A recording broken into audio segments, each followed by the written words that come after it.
তো হ্যালো বন্ধুরা, তোমরা সবাই কেমন আছো? আশা করি ভালোই আছো বন্ধুরা। তবে বন্ধুরা, আইকিউ এর দিক থেকে গুড নিউজ বেরিয়ে চলে এসেছে। আর আইকিউ এর নতুন ফোন বাজারে খুব তাড়াতাড়ি দেখতে পাওয়া যাবে, যেটা আইকিউ নিউ 9 প্রো নামে এই ফোনটি ভারতের বাজারে বা গ্লোবালে লঞ্চ হতে চলেছে। তবে বন্ধুরা, তোমরা প্রত্যেকে জানো যে আইকিউ এর ফোনগুলো একদম গেমিং পারফরম্যান্সের জন্য একদম দুর্দান্ত ফোনগুলোর থেকে অন্যতম, তাই না? তবে আইকিউ এর এই ফোনটি আজকে আলোচনা করব কি কি দুর্দান্ত ফিচারের সাথে আসছে, তাছাড়া ফোনটির এখানে লঞ্চ ডেটও কনফার্ম হয়ে গেছে, আর কত প্রাইসের সাথে লঞ্চ হতে চলেছে সবকিছু ডিটেইলে জানাবো এই ভিডিওতে। তো বন্ধুরা, ছোট্ট একটা রিকোয়েস্ট, চ্যানেলে যদি নতুন থাকো চ্যানেলটিকে অবশ্যই সাবস্ক্রাইব করে রাখো, আর ভিডিওটি যদি ভালো লাগে ভিডিওটাকে অবশ্যই একটা লাইক করে দিও। চলো তাহলে বন্ধুরা, বেশি দেরি না করে ভিডিওটি শুরু করা যাক। তবে বন্ধুরা, আইকিউ এর এটা ফোনটির এখানে সর্বপ্রথম ডিজাইন দেখে নি। এখানে ডিজাইন ব্যাক প্যানেলে দেখতে পাচ্ছ ডুয়াল রিয়ার ক্যামেরা সেটআপের সাথে আছে। এখানে দুটি কালারে এই ফোনটি দেখতে পাওয়া যাবে, ব্ল্যাক আর রেড হোয়াইট এর সাথে দেখতে পাওয়া যাবে। তার সাথে একটি এলইডি ফ্ল্যাশও দেখতে পাওয়া যাবে, আর ব্যাক প্যানেলে এখানে লেদার ভ্যারিয়েন্টের সাথেও দেখতে পাওয়া যেতে পারে। আর এই ফোনটির ফ্রন্ট ভিউ এর কথা বলতে গেলে এখানে ডিসপ্লে এখানে সেন্টার পাঞ্চুয়ালের সাথে থাকবে, যেখানে ওয়েলের ডিসপ্লে দেখতে পাওয়া যাবে। ডিসপ্লে সাইজ থাকবে 6.78 ইঞ্চ ফুল এইচডি প্লাস এর সাথে ডিসপ্লে দেখতে পাওয়া যাবে, যেখানে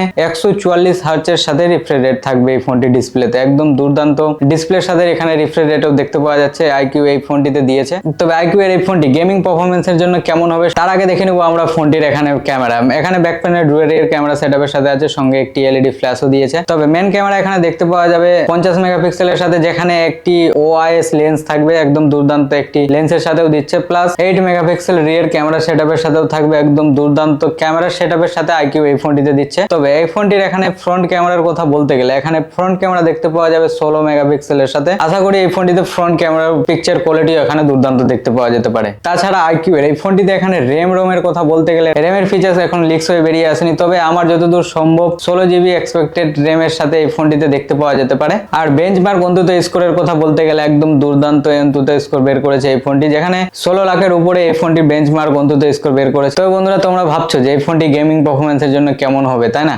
তবে এখানে চিপসেট একদম দুর্দান্ত দিয়েছে। তবে এই ফোনটিতে স্ন্যাপড্রাগনের সাথে চিপসেট দিয়েছে, যেখানে স্ন্যাপড্রাগন 8 জেন 2 শোকের সাথে এই ফোনটির চিপসেট থাকবে। একদম দুর্দান্ত একটি চিপসেট দিয়েছে, বিজিএমআই, ফ্রি ফায়ার, যে কোনো গেম এখানে দুর্দান্ত ভাবে খেলতে পারবে এই ফোনটিতে। তবে বন্ধুরা, গেমারদের জন্য একদম দুর্দান্ত ফোন আসতে চলেছে আইকিউ এর দিক থেকে। তোমরা যদি ওয়েট করে থাকো অবশ্যই এই ফোনটির জন্য ওয়েট করতে পারো। তাছাড়া এই ফোনটি এখানে লঞ্চ ডেট কনফার্ম হয়ে গেছে। তো লঞ্চ ডেটের কথা বলতে গেলে ভারতের বাজারে দেখতে পাওয়া যাবে 22 ফেব্রুয়ারি 2024-এ, মানে এই ফোনটি লঞ্চ হতে চলেছে। আর প্রাইসে এখনো হাইলাইট হয়নি, তবে প্রাইসের কথা বলতে গেলে আশা করি 30 থেকে 35 হাজারের মধ্যে এই ফোনটির প্রাইস দেখতে পাওয়া যেতে পারে ভারতের বাজারে। তো বন্ধুরা, আইকিউ নিউ 9 প্রো এখানে ফোনটির ইনফরমেশন কেমন লাগলো কমেন্ট করো অবশ্যই জানি। আর ভিডিওটি যদি ভালো লাগে ভিডিওটাকে অবশ্যই একটা লাইক করে দিও। আর বন্ধুরা, চ্যানেলে যদি নতুন থাকো চ্যানেলটিকে অবশ্যই সাবস্ক্রাইব করে ভাইটাকে সাপোর্ট করো। তাহলে বন্ধুরা, দেখা হচ্ছে নতুন কোনো ইন্টারেস্টিং ভিডিওর সাথে। ভালো থেকো, টাটা, টেক কেয়ার।